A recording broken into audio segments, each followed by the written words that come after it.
नमस्ते, ओम शांति। पिछले एपिसोड में मैंने किन कारणों से बीमारी होती है, क्या क्या रॉन्ग बिलीफ सिस्टम है जिसको फॉलो करते हुए हम और अधिक बीमारियों की ओर बढ़ते जा रहे हैं, इस पर जिक्र किया था। आज हम बात करेंगे कि मुझे भी जो स्वस्थ जीवन की खोज थी उसमें मुझे कैसे कैसे सफलता मिली।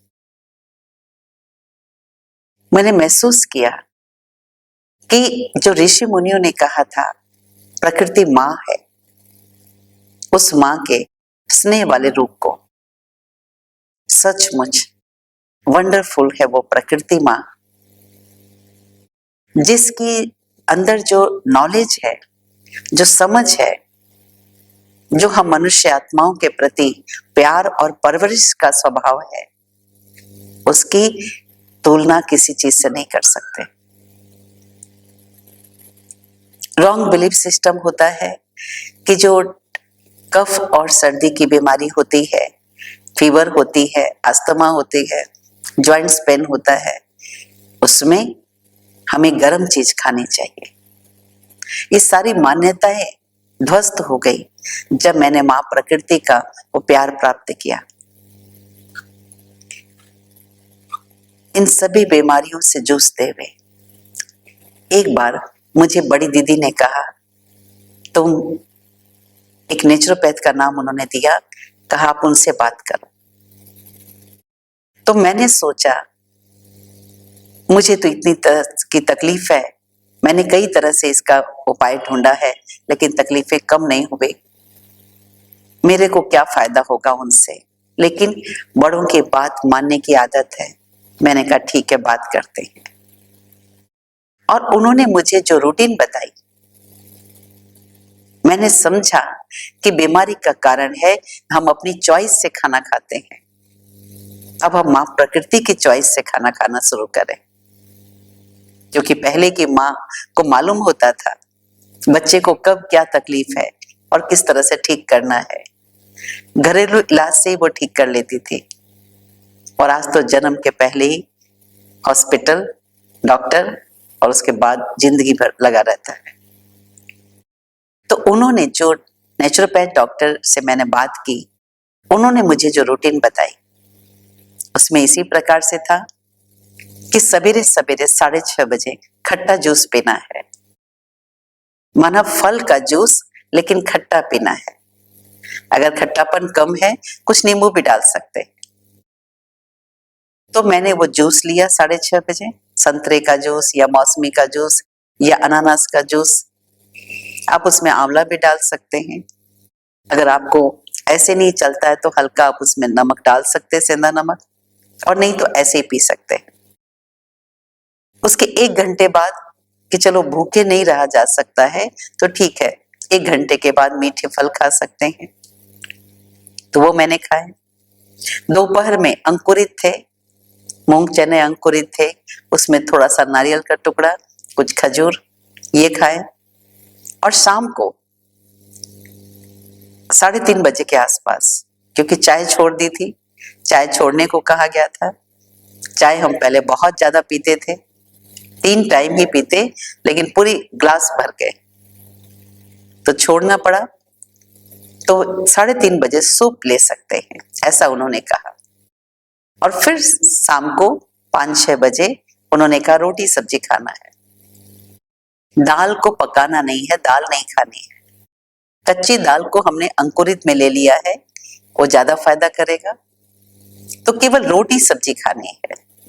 रोटी भी चोखड़ वाला आटा होना चाहिए, उसमें मल्टीग्रेन हो तो ज्यादा अच्छा है। क्योंकि जब से हरित क्रांति हुई है, गेहूं और चावल की नस्ल खराब हो गई है केमिकल्स के कारण। इसलिए गेहूं कम से कम खाएं, न खाएं तो ज्यादा अच्छा है। चावल के लिए भी वही बात कहेंगे। मैंने पहले दिन जो ये रूटीन फॉलो की, तो सचमुच दूसरे दिन मैंने इतना चमत्कार देखा कि नेचुरल तरीके से ही पेट क्लीन होना शुरू हुआ। और इस तरह से मात्र 10-12 दिन में ही मैंने काफी वेट कम पाया। और फुर्ती कई गुना ज्यादा बढ़ी। तो मुझे इस चमत्कार को देख करके माँ प्रकृति के प्रति, उसकी रचना के प्रति, उसकी कलाकारी के प्रति और श्रद्धा हुई। इस प्रकार से ये रूटीन बन गई थी। लेकिन डे टू डे लाइफ में कभी सफर में जा रहे हैं, कभी फंक्शन है, ये सब करते करते थोड़ी कभी कभी वो रूटीन ऊपर नीचे हो गई। उसके बाद संजोग से एक बार की बात है कि मुझे कुछ तकलीफ के कारण कुछ बहुत ज्यादा वीकनेस हो गई थी, और वीकनेस भी इतनी थी कि मुझे गेस्ट मिलने आ रहे हैं, लेकिन मेरी हिम्मत नहीं हो रही है कि मैं उनसे कुछ बातचीत कर सकूं। मैंने खाना भी भरपूर खा लिया, मैंने जो भी सूप वगैरह पीना था पी लिया कि एनर्जी आ जाए तो मैं उनसे बात करूं, लेकिन कर नहीं पा रही थी। ऐसे समय में मैंने दिल्ली में ब्रजभूषण गोयल जी है जो नेचुरोपैथ के हैं, उनसे बात हुई और उन्होंने मुझे रूटीन बताई। सुबह 3-4 तरह के फल जो आपको पसंद हो और जितनी मात्रा में पसंद हो, आप 3-4 तरह के फल लें। 2-3 अंजीर भिगो के, रात को भिगोई अंजीर हो धुलाई करके तो वो ले, उसका पानी भी पीना है। और तीसरा मुनक्का, 5-10 मुनक्का उसको भिगो के उसका भी पानी पीना है। तो ये सुबह का नाश्ता मेरा, 9-10 बजे सुबह का नाश्ता, 10-11 बजे जो भी हो। दोपहर भोजन उन्होंने कहा सलाद लेनी है, कोई भी तरह की सब्जी आपको पसंद हो कच्ची लेनी है सलाद में, और उसके साथ में खजूर, जो इंडियन खजूर है, जो थोड़ा चिपचिपाहट वाला होता है, ज्यादा मीठा होता है, तो खजूर ले और थोड़ा सा नारियल का टुकड़ा। ये दोपहर का भोजन। शाम का भोजन, शाम को अंकुरित लेना है। अंकुरित के साथ में उन्होंने कहा था, चूंकि उस समय वीकनेस थी तो उन्होंने कहा था बादाम, 4-5 बादाम, 4-5 काजू और 2 अखरोट पानी में भिगो के। तो ये रूटीन होने से इतना मुझे फायदा हुआ, कोई पकी हुई चीज नहीं खाई मैंने, और यही खाना खाने से बहुत अच्छा फायदा हुआ। तो मुझे और अधिक इन बातों पर विश्वास बढ़ता गया, क्योंकि जो नेचुरल चीजें होती है वो हमारे शरीर की 72,000 जो नाड़ियां है सभी को एक्टिव बनाती है, क्योंकि उसका रस सभी में जाता है। पतली पतली कितनी नसें हैं शरीर में, ब्रेन में, हाथ पैरों में, सब में वो जल पहुंचता है, रस पहुंचता है। और फल और सलाद के द्वारा हमारे शरीर में माँ प्रकृति के द्वारा दिया गया नेचुरल पानी भी पहुंचता है। ये तो सबसे बड़ा अमृत है। तो मैंने फायदा पाया। मुझे जो बचपन में अस्थमा होता था, तो एक बार मैं होम्योपैथी डॉक्टर के पास गई और फीवर थी उस समय मुझे। तो डॉक्टर ने मुझे हिस्ट्री पूछी, तो मैंने कहा मुझे अस्थमा और स्किन प्रॉब्लम ये 2 बहुत होती है। उसने मुझे बताया कि ये दोनों बीमारियों का आपस में कनेक्शन है। एलोपैथिक ने कभी ये चीज नहीं बताई थी, फैमिली डॉक्टर से इलाज चलता था। तो होम्योपैथिक ने कहा कि एलोपैथिक से बीमारियां दबती है और होम्योपैथिक से बीमारी बाहर निकल के सदा के लिए छूट जाती है। तो अगर आप चाहेंगे, ये दोनों बीमारी का आपस में कनेक्शन है, अगर आप चाहेंगे तो होम्योपैथिक दवा लीजिए, जिससे जो भी बीमारी अंदर है बाहर निकल जाएगी, फिर ठीक हो जाएगी।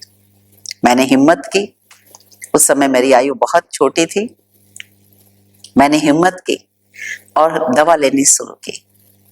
लगभग 4 महीने मैंने दवा ली, और रोज मुझे शरीर में अनेक जगह पर घाव निकलते थे, पस वाली फुंसी, बड़े बड़े हो जाते थे घाव आपस में मिलके। शरीर में कष्ट भूल गया था, क्योंकि मुझे खुशी हो रही थी कि मेरी बीमारी मुझसे विदा हो रही है।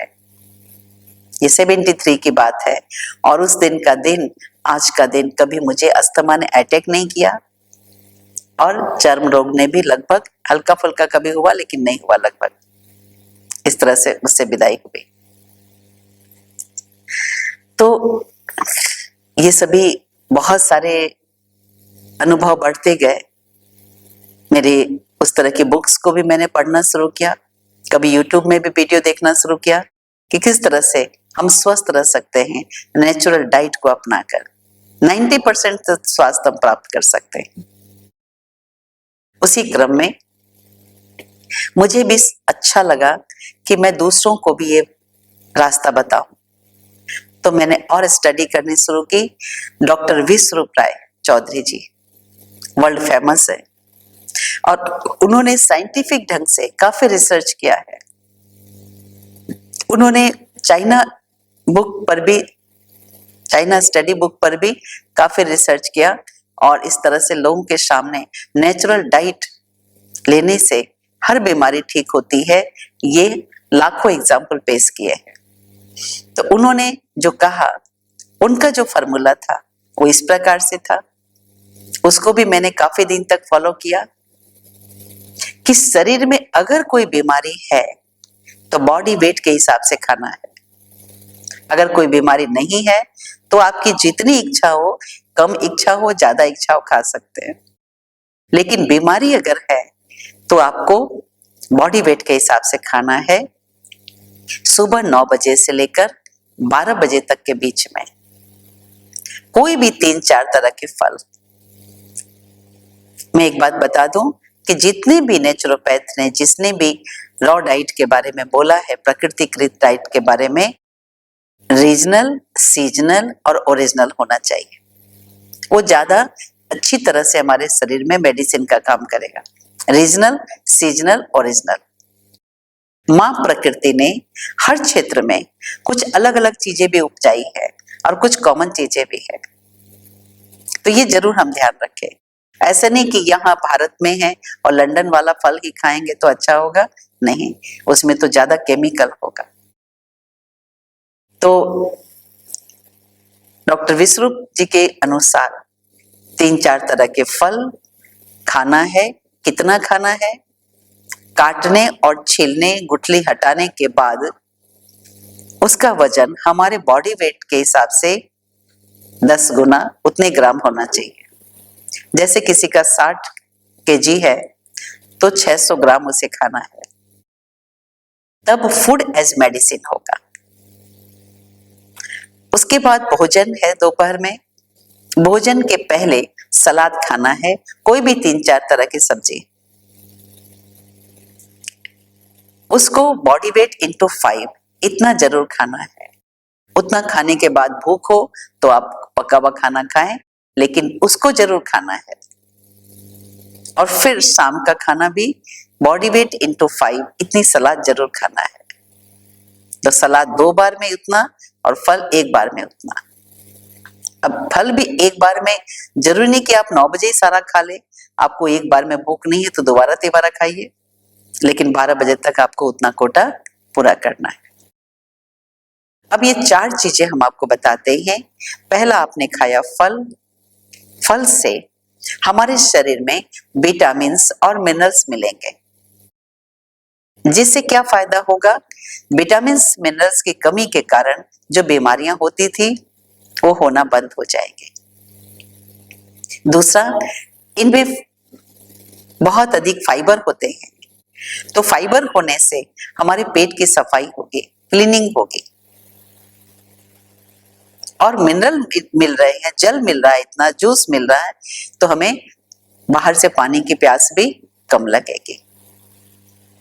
कितने सारे फायदे होते हैं इन सभी चीजों के।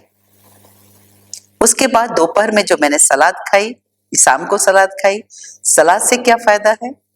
वो भी बॉडी की क्लीनिंग करेगा और दूसरा बॉडी पार्ट्स की रिपेयरिंग करेगा। हमें बाहर से ट्रीटमेंट की जरूरत नहीं पड़ेगी अगर सफिशिएंट हम खाते हैं तो। शाम का खाना हम सूर्य अस्त के तक खा ले तो ठीक है, जितना जल्दी खा लेंगे उतना ज्यादा अच्छा है। देरी तक ना खाए। देरी तक खाने से ही शरीर में गांठ निकलती है, चाहे अनपच के कारण गैस वगैरह की प्रॉब्लम होती है, कॉन्स्टिपेशन होता है और देरी से खाने से ही हमारी डायबिटीज की बीमारी भी बढ़ती है, क्योंकि शरीर का सिस्टम है कि अंदर में हमारे ऑर्गन सो रहे हैं और हमने उसे खाना खा दे दिया, तो खाना को खाकर हम सो गए। हम तो सो गए लेकिन सिस्टम तो सारा जग रहा है ना, उसको पचाते पचाते नीचे तक आते आते सवेरा हुआ और फिर हमने ब्रेकफास्ट कर लिया। फास्टिंग की ही नहीं, फिर भी ब्रेकफास्ट कर लिया। तो ये रॉन्ग बिलीफ सिस्टम है कि सवेरे के खाने को हमने ब्रेकफास्ट कहा, हमने फास्टिंग की कहा। तो संकल्प कर ले कुछ दिन के लिए, आप 21 दिन करके देखें कि शाम का खाना 6 बजे के बाद नहीं खाना, 6 साढ़े 6 तक किचन में ताला, तो आप देखेंगे बहुत अधिक फायदा होगा। भूख लगेगी क्योंकि झूठी भूख है, पानी पी के दिखाए, शरीर समझ जाएगा इनसे मांगने से पानी ही देते हैं तो भूख लगना भी बंद हो जाएगी। तो सलाद से फायदा है बॉडी पार्ट्स की रिपेयरिंग, और उसके बाद साथ साथ हमें हरे पत्ते भी खाने हैं, पालक, धनिया पत्ता, पुदीना पत्ता, करी पत्ता, आम के पत्ते, अमरूद के पत्ते, जितने वैरायटी जो खाने योग्य है। हरे पत्तों से हमारा खून साफ होता है और साथ साथ ब्लॉकेज खुलते हैं, गांठ गलती है, इसलिए हरे पत्ते का अपना महत्व है। वो भी हमें बॉडी वेट के हिसाब से, अगर बॉडी वेट इंटू मतलब हर केजी पर 2 ग्राम खा सकते हैं मैक्सिमम, चाहे उसे जूस के रूप में लें, चाहे उसे सलाद के रूप में लें या चटनी के रूप में लें। पहले के जमाने में चटनियां वैरायटी प्रकार की ज्यादा बनती थी और आज चटनी का स्थान ले लिया है सॉस ने। जो टमाटर भारत का है ही नहीं, विदेश से आया है, तो सीजनल रीजनल चीजें ही ज्यादा लेनी है। प्राचीन काल में खट्टी चीजों को कभी उबालते नहीं थे, खौलाते नहीं थे। सब्जी पक गई, टमाटर काट, चूल्हा बंद हो गया, टमाटर काट के उसमें डाल के ढक दिए, भाप से सिजता था। सब्जी पक गई, चूल्हा बंद, फिर बाद में अमचूर या नींबू डालते थे। और आजकल हर खाने में, हर सब्जी में टमाटर पड़ता है और कितना खौलता है, इमली खौलती है। तो बीमारी की जड़ यहां से है, क्योंकि हमारा भोजन 80% अल्कलाइन होना चाहिए, मैक्सिमम 20% एसिडिक हो, लेकिन हम उल्टा कर दिए हैं। हमारा भोजन अल्कलाइन नहीं बल्कि एसिडिक बन गया है। बीमारी का कारण ये भी बहुत बड़ा कारण है, इसे चेंज करें। तो मैंने इन सभी बातों की स्टडी करने के बाद ये संकल्प रखा कि जो ऋषि मुनि कहते थे कि प्यास को कभी नहीं मारना चाहिए, भूख लगे तो खाना खा, प्यास लगे तो पानी, हम प्यास को बहुत अवॉइड करते थे। इसके कारण बीपी भी लो हो जाता था और माइग्रेन तो रहता ही था। लेकिन उसके बाद से मैंने हमेशा ध्यान रखा गला ड्राई नहीं हो, छोटी सी बोतल में भी पानी साथ में हो, और बाई चांस नहीं है तो छोटी सी मिश्री रखी, इलायची रखी, लौंग रखी, सौंफ रखी, उसे चबा लिया, लेकिन गला ड्राई नहीं होना चाहिए। इसी से माइग्रेन। और दूसरा, दोपहर के बाद मैं कभी खट्टी चीजें नहीं खाती हूँ, कोई भी चीज की खट्टी चीजें, टमाटर, नींबू, कोई भी चीजें, यहाँ तक कि दूध का प्रोडक्ट भी बाद में अंदर जाके तो खट्टा ही बन जाता है वो भी। तो ये सब चीजों से मैंने परहेज करना शुरू किया। और स्नैक्स भी नहीं खाना है। स्नैक्स पहले दिन बना हुआ होता है तो उसमें भी एसिडिक चीजें आ ही जाती है, असर हो ही जाता है। तो बासी चीजें भी नहीं खानी है शाम को। ये सब मैंने परहेज करना शुरू किया, मेरा माइग्रेन बिल्कुल ठीक हो गया। स्टार्टिंग में मैंने इसमें कोशिश की कि उल्टी करो पानी पी के, और उल्टी करने के बाद बहुत खट्टा खट्टा पानी निकलता था और बहुत दिन तक रिलैक्स रहते थे। तो सप्ताह में 2 दिन मैंने करना शुरू किया, 4-5 ग्लास पानी से फिर उल्टी कर लेते थे पी करके, तो खट्टा खट्टा पानी निकल जाता था, एकदम फ्रेश हो जाते थे। फिर सप्ताह में 1 दिन करते थे, फिर महीना में 1 दिन, आज उसकी जरूरत नहीं होती है। पहले बहुत मसाज कराते थे सिर में, लेकिन फिर भी सिर दर्द ठीक नहीं होता था, 2-2 घंटे भी चलता था, ठीक नहीं होता था। और आज की डेट में मुझे मसाज की जरूरत नहीं होती है। मुझे जब एक बार एक डॉक्टर ने कहा कि अगर आप पेड़ के नीचे बैठकर लंबे लंबे श्वास ले, ओम ध्वनि करके, आपका अस्थमा बहुत कम हो जाएगा। एक डॉक्टर ने मुझे कहा कि अगर आप वॉकिंग करेंगे तो आपका अस्थमा और कम हो जाएगा। इस प्रकार से आपने देखा कि मैंने अपने निजी जीवन की उस यात्रा के विस्तार से आपको वर्णन किया, जिसे आपने अनुभव किया होगा कि कितनी सारी बीमारियां थी शरीर में, लेकिन स्वास्थ्य से संपूर्णता की ओर जाया जा सकता है माँ प्रकृति से जुड़ के, संयम नियम अपनाकर, सही जानकारी लेकर। नमस्कार। आगे फिर हम और विषय पर भी बात करेंगे जो आपके लिए बहुत महत्वपूर्ण होंगे। बहुत बहुत शुभकामनाएं आपके सुखद और स्वस्थ जीवन के लिए। नमस्ते।